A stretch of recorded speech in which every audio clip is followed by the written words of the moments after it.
The stars looked cold and empty in the outer rim of space. Captain Lisa Hayes sat in her small ship staring at the scanner screen. Nothing moved out here except rocks and ice. This place was supposed to be dead space, but something was wrong. Her communication system crackled to life. The signal was weak and broken, but she knew that sound. It was a human distress code, the same code that the USS Vengeance used 3 years ago. Lisa felt her heart race. Everyone knew the story of the Vengeance. Captain Jake Morrison and his crew of 800 brave souls had died fighting the alien fleet at Kepler Station. The big battleship was blown to pieces. The whole galaxy watched it happen. There were no survivors, but here she was, listening to ghost signals from a dead ship. 3 months ago, the reports started coming in. Pirates and salvage crews whispered about a massive human battleship appearing from nowhere. It would attack. Alien ships destroy them completely, then vanish like smoke. The alien government said it was impossible. Dead ships don't come back to hunt. Lisa had heard the stories in every space bar from here to Earth. A ghost ship with no name, crewed by the dead, striking fear into alien hearts. Most people laughed at the tales, but Lisa was not most people. She had served with Jake Morrison before the war. She knew what kind of man he was. The signal came again, stronger this time. Lisa checked her coordinates and felt her blood turn cold. She was near the Titan Nebula, where the last attack happened. A Zephyrian supply convoy had been destroyed here just 2 weeks ago. No survivors, no witnesses, no evidence except burning wreckage. Lisa made her choice. She turned her ship toward the signal source and pushed the engines to full power. Her orders were to patrol the shipping lanes, not chase ghost stories. But if Jake Morrison was alive out there, she had to know. The nebula was dangerous. Energy. Storms could fry a ship's systems in seconds. Space pirates used it as a hiding place because most ships stayed away. Lisa flew carefully, following the weak signal deeper into the swirling clouds of gas and lightning. Then she saw it. The USS Vengeance hung in space like a sleeping giant. The battleship was huge, over 2 kilometers long, with enough guns to level a city. But something was different. The ship looked wrong somehow. Parts of the hull were patched with alien metal. Strange new weapons were mounted where the old ones used to be. It looked like a predator that had evolved to become more deadly. Lisa's hand shook as she opened a communication channel. USS Vengeance, this is Commander Lisa Hayes of the Terran Defense Force. Please respond. Silence filled the void between them. Lisa waited, her heart pounding. Maybe she was wrong. Maybe this was just a pirate ship made to look like the Vengeance. Maybe the dead really were dead. Then a voice came through the speakers. Deep, tired, but unmistakably alive. Hello, Lisa. It's been a long time. Jake Morrison appeared on her screen. He looked older, harder. His face was scarred and his eyes held shadows that had not been there before. But he was alive. Against all odds, impossibly, he was alive. Jake, Lisa whispered. The whole galaxy thinks you're dead. What happened at Kepler Station? How did you survive? Jake's face darkened. We survived because we had to. Because someone needed to pay for what they did to those people. The aliens didn't just attack Kepler Station, Lisa. They murdered every human civilian they could find. Men, women, children. They executed them like animals. Lisa felt sick. The official report said the civilians died in the crossfire. Terrible, but accidents happen in war. Jake, that's not what the records say. The records lie. Jake's voice was hard as steel. We have proof. Video recordings, communication intercepts, witness testimony. The Alien Alliance planned the whole thing. They wanted to make humanity look like the aggressors while they committed genocide. The weight of Jake's words hit Lisa like a hammer. If this was true, then the peace treaty was built on lies. The aliens had not just won the war. They had gotten away with murder. Show me, Lisa said. Jake nodded to someone off-screen. The communication channel filled with horrific images. Security footage from Kepler Station showed alien soldiers executing surrendering humans. Audio recordings revealed alien commanders ordering the death of all civilians. Lisa watched in growing horror as the truth unfolded before her eyes. We've been hunting them, Jake said quietly. Every alien officer who gave those orders, every politician who covered it up, every ship captain who pulled the trigger. They thought they could hide behind their lies and their peace treaties. They were wrong. Lisa understood now why the alien governments were so scared. The USS Vengeance was not just a ghost ship, it was vengeance itself come back from the dead to balance the scales of justice. How many of you are left? She asked. Enough, Jake replied. Enough to finish what we started. Lisa made her decision. What do you need from me? Jake smiled for the first time since their conversation began. It was not a pleasant smile. We need you to go back to Earth. Tell them what you've seen. Tell them the truth about what happened at Kepler Station. The galaxy is about to learn why you never write off the human race. As Lisa's ship turned to leave, she looked back at the USS Vengeance. The great battleship was already fading from view, disappearing into the nebula like a ghost returning to haunt its enemies. The hunt was far from over. Captain Jake Morrison stood on the bridge of the USS Vengeance and watched his crew work. They moved like ghosts between the control panels, their faces marked by years of living in the darkness between stars. These were not the same 800 souls who had fought at Kepler Station. Time and war had changed them into something harder. Chief Engineer Ryan Phillips climbed up from the lower decks, his hands black with grease and alien oil. The new power cores are working fine, Captain. Those hegemony ships we hit last month had some good parts. We can stay hidden for another 6 months easy. Jake nodded. The USS Vengeance was no longer the ship it used to be. After 3 years of hunting, they had rebuilt it piece by piece with technology stolen from their enemies. Human engineering mixed with alien science made it faster and deadlier than before. More importantly, it could vanish from sensors like it was never there. Tactical Officer Amy Carter looked up from her station. Captain, we have a target. Admiral Krickstahl is holding a victory party on his flagship. He's celebrating 3 years since the Battle of Kepler Station. Jake felt anger burn in his chest. Krickstahl was the hegemony commander who had ordered the execution of human prisoners. The alien had made videos of himself laughing while human. Civilians begged for their lives. Those videos were still played on alien news networks as entertainment. Where is he? Jake asked. Sigma Draconis system. His flagship and 12 escort ships are orbiting the 4th planet. They think they're safe because it's deep in hegemony space. Jake smiled coldly. They're wrong. Ryan, how long to get there? The chief engineer checked his numbers. 18 hours if we push the stealth drive hard. But Captain, that's a lot of ships. Even with our new weapons, 13 against 1 are bad odds. We're not going to fight 13 ships, Jake said. Amy, what do you know about hegemony fleet formations? Amy pulled up a star chart on the main screen. They always put the Admiral's ship in the center. The escorts form a protective ring around it, standard defensive pattern. And their weakness? Amy thought for a moment, then smiled. They all focus their sensors outward. They never expect an attack from inside their own formation. Jake turned to his communications officer. Rachel, I need you to hack into their party broadcast. Can you do it? Rachel Stone was young but brilliant with computers. She had joined the crew just before Kepler Station as a fresh academy graduate. 3 years of war had turned her into one of the best hackers in human space. Give me 20 minutes, Captain. I'll have you a direct line into their celebration. Jake walked to the center of the bridge and looked at his crew. They were tired, scarred, and far from home, but they were his family now, the only family that mattered in this dark corner of space. Listen up, everyone. Today we're going to remind the galaxy why they should fear the human race.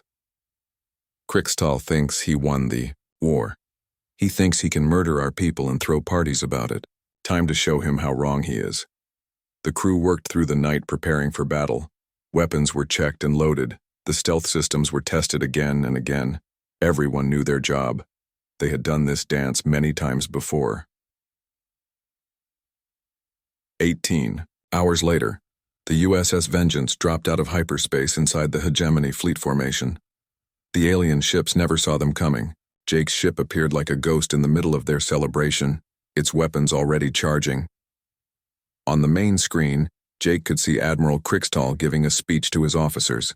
The alien was tall and thin, with 4 arms and skin like a snake. He was holding up a human skull and laughing about the weak humans who thought they could fight the mighty hegemony. "Admiral Crixtall," Jake said, opening a channel to the alien flagship. "This is Captain Jake Morrison of the USS Vengeance. Remember us?" The alien admiral's 4 eyes went wide with terror. Behind him, his officers started screaming and running for their battle stations. But it was too late. The Vengeance was already among them and death had come calling. "Impossible," Crixtall whispered. "You're dead. I watched your ship explode." "Reports of our death were greatly exaggerated," Jake said. "Amy, fire all weapons." The USS Vengeance unleashed hell on the hegemony fleet. Alien technology mixed with human rage created weapons that no enemy had ever seen before. Crixtall's flagship was cut in half by a beam that burned hotter than a star. 3 escort ships exploded before they could even raise their shields. The remaining alien ships tried to run, but the Vengeance was faster. One by one, Jake's crew hunted them down through the asteroid field around the 4th planet. Within an hour, nothing was left but burning wreckage and floating debris. Jake stood over Crixtall's broken body in the wreckage of the flagship. The alien admiral was still alive, barely. "Please," Crixtall begged. "I was following orders. The humans at Kepler Station were enemies of the state. They were children," Jake said quietly. "Some of them were 5 years old. What threat did they pose to your mighty empire?" Crixtall had no answer. He died with fear in his 4 eyes, just like the human children he had murdered. As the USS Vengeance prepared to leave the system, Jake broadcast a message on all frequencies. "This is Captain Jake Morrison. The USS Vengeance is alive and hunting. Every alien who participated in the Kepler Station massacre will face justice. You can run, but you cannot hide. We are coming for all of you." The message spread across the galaxy like wildfire. On 100 worlds, alien leaders felt fear for the first time in 3 years. The ghost ship was real, and it was hunting them. The war was far from over.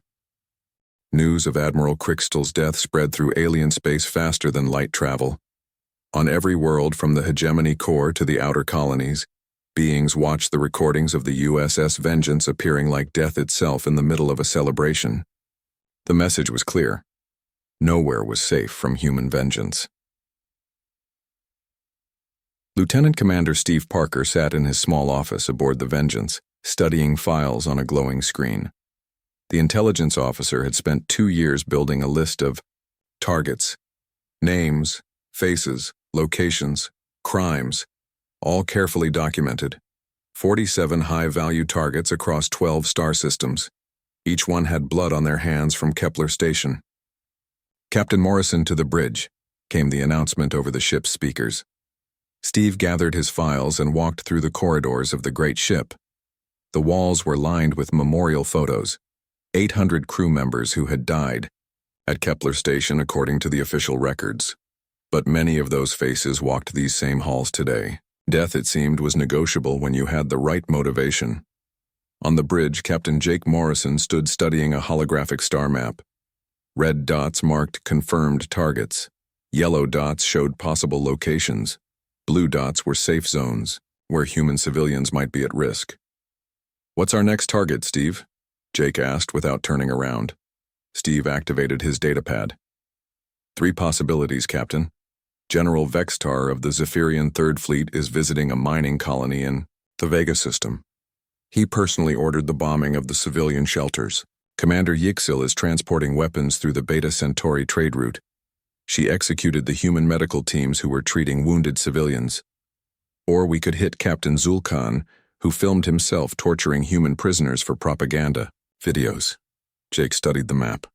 Each target represented justice delayed but not denied. Each name on Steve's list was another step toward balancing the scales that had been tipped by alien cruelty 3 years ago.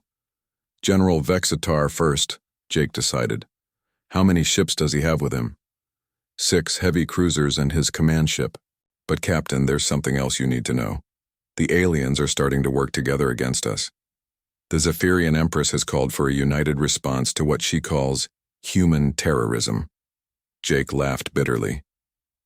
Terrorism, that's what they call justice now. Weapons specialist Katie Sullivan looked up from her station. Captain, we're getting reports from our contacts in human space. Some alien governments are offering rewards for information about our location. 10 million credits for anyone who can lead them to us. And on the other side, added Communications Officer Rachel Stone, 3 different species have sent secret messages asking for peace talks with Earth. They're scared, Captain, really scared. Dr. Chris Bennett, the ship's medic, entered the bridge carrying his medical scanner. Captain, I need to talk to you about the crew. We've been running on anger and stimulants for 3 years. Some of the people are starting to break down. We need real rest, real food, and real medical supplies. Jake nodded grimly. They were living on borrowed time, salvaged parts, and captured alien rations. Every day was a fight, just to keep the ship running and the crew alive. But they couldn't stop. Not when so many crimes remained unpunished. We'll get supplies after we hit Vextar, Jake promised. How long until we reach Vega? Navigation Officer Pete Jackson checked his instruments. 36 hours at maximum stealth speed, Captain. But the route takes us through some dangerous space. Pirate territory and solar storms. Do it. The pirates won't see us coming, and we've survived worse storms than anything nature can throw at us. As the USS Vengeance changed course toward Vega, Jake walked to his private quarters. The small room was filled with files, photos, and evidence of alien war crimes. On his desk sat a photo of the human colony ship that had been evacuating civilians from Kepler Station.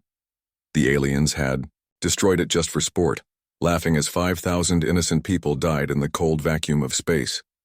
A soft knock interrupted his thoughts. Rachel Stone entered carrying a data pad.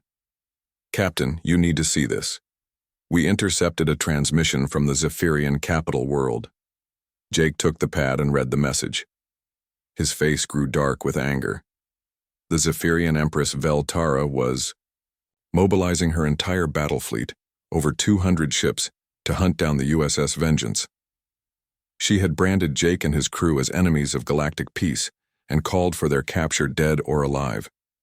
There's more, Rachel said quietly. She's threatening to attack human colonies if we don't surrender. She says for every alien ship we destroy, she'll destroy a human transport. Jake felt rage build in his chest like a nuclear fire. The Empress was threatening innocent humans to protect her guilty warriors. It was exactly the kind of cowardly tactic he had come to expect from the alien leadership. Send a message to Empress Veltara, Jake said coldly. Tell her that if she harms one human civilian, I will personally hunt her down and show her what real terrorism looks like. Tell her the USS Vengeance has friends she doesn't know about and we're not as alone as she thinks. Rachel's eyes widened. Captain, do we really have allies? Jake smiled grimly. We're about to find out. Contact every human resistance cell, every mercenary group, every pirate captain who has a grudge against the alien empires. It's time to call in some favors. Across the galaxy, secret messages began to spread through the underground networks. The ghost ship was calling for help and many were ready to answer. The aliens had made one critical mistake. They had forgotten that humans were very good at making friends and very bad at forgetting enemies. The hunt was becoming a war. The message came through on an old emergency frequency that only humans used. It was weak and broken, crackling with static from deep space. But the words made everyone on the USS Vengeance bridge stop what they were doing. This is Dr. Helen Carter of the medical ship Mercy. We have 300 human survivors from the Kepler Station massacre. We've been hiding in the Titan Nebula for 3 years. Our ship is dying. Please help us. Captain Jake Morrison stared at the communications screen.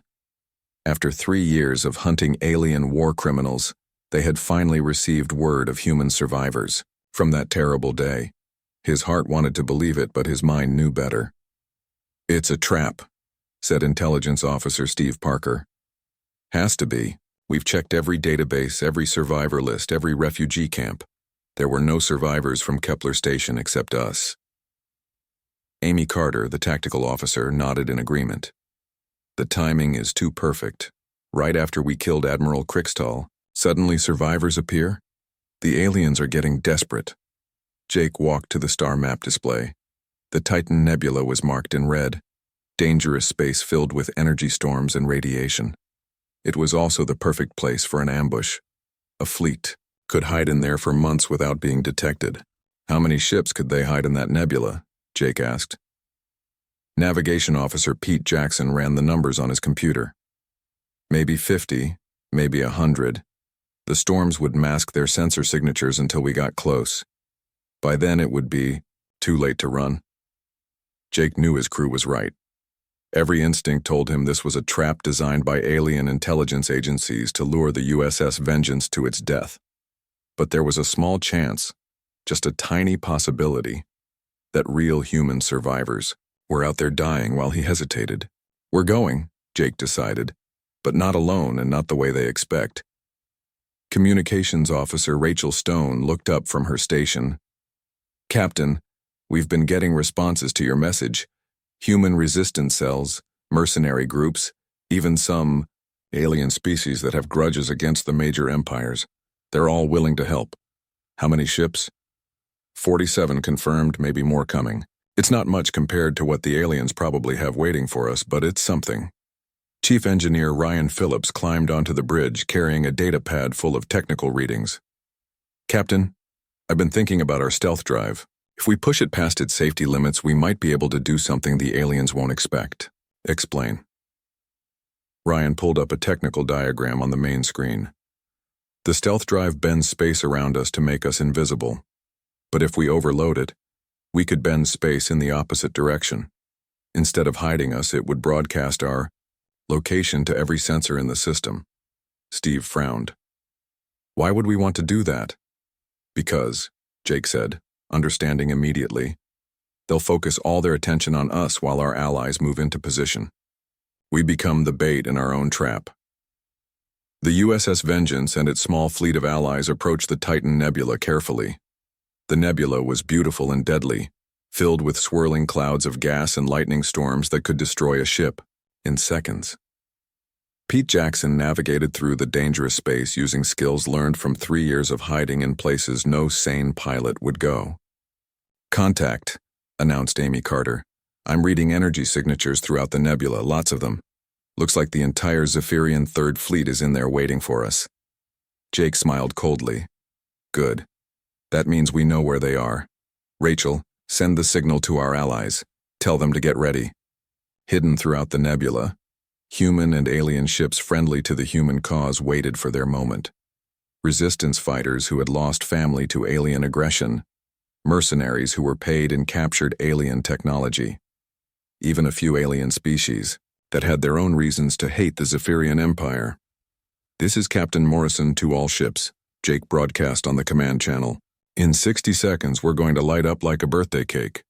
When we do, every enemy ship in this nebula will come straight for us. That's when you hit them from behind. Make every shot count. Dr. Chris Bennett checked the medical bay one last time. He had treated these people for 3 years, patched their wounds, and kept them alive through impossible odds. Today, many of them might not survive. But they had chosen this path together, and they would see it through to the end. Overloading the stealth drive now, Ryan announced from engineering. All hands, prepare for combat. The USS Vengeance suddenly blazed across every sensor screen in the nebula like a signal fire. Where moments before there had been empty space, now a massive human battleship appeared, broadcasting its location to every enemy ship within 100 light years. The response was immediate. Zephyrian ships poured out of hiding places throughout the nebula, converging on the Vengeance like sharks smelling blood. Energy weapons lit up the dark space between the gas clouds. The largest space battle since Kepler Station had begun. Enemy ships closing fast, Amy reported. Count is up to 73 and rising. Let them come, Jake said grimly. Steve, start broadcasting our evidence files on all frequencies. If we're going to die here, the galaxy is going to know the truth about what happened at Kepler Station. As the first enemy missiles struck the Vengeance's shields, Jake's recorded evidence began transmitting across the galaxy, video files showing alien troops executing human civilians. audio recordings of alien commanders laughing about genocide, financial records proving the conspiracy reached the highest levels of alien government. The truth was finally free. Broadcast, from the heart of battle to every corner of known space. Now the galaxy would learn what really happened at Kepler Station and why the USS Vengeance had spent 3 years hunting in the darkness. The final battle had begun. The battle raged through the Titan Nebula like a storm of fire and metal. Alien ships swarmed around the USS Vengeance, pouring weapons fire into its shields. But Jake Morrison's trap was working perfectly. While the enemy focused on his battleship, human and allied vessels struck from the shadows of the gas clouds. Direct hit on their command cruiser, reported Amy Carter from her tactical station. 3 more enemy ships destroyed by our allies. But Captain, we're taking heavy damage. Hull breaches on decks 7 and 12. Jake gripped his command chair as another explosion rocked the ship. Around him, his crew worked frantically to keep the Vengeance fighting. These people had followed him into hell and back. They deserved better than to die in this forgotten corner of space. Engineering to bridge, came Ryan Phillips's voice over the speakers. The main reactor is overheating. I can give you maybe 20 more minutes of full power. Through the chaos of battle, Jake saw what he was looking for. A massive ship 3 times the size of any other vessel in the alien fleet was hanging back from the fighting. Its hull was decorated with golden symbols and jeweled armor. Only one person in the galaxy was arrogant enough to fly a ship like that. There she is, Jake said quietly. Empress Veltara's flagship. Amy, can you get us a clear shot? Amy studied her targeting display. Negative, Captain. Too many ships between us and her. She's using her own fleet as shields. Coward to the end, muttered Steve Parker. She sends others to die while she hides behind them. Jake made his decision. All ships, this is Morrison. Break off your attacks and focus on clearing a path to the Empress. We're going to end this the old-fashioned way. The USS Vengeance fought its way through the alien fleet like a wounded animal pushing toward its prey. Enemy ships exploded around.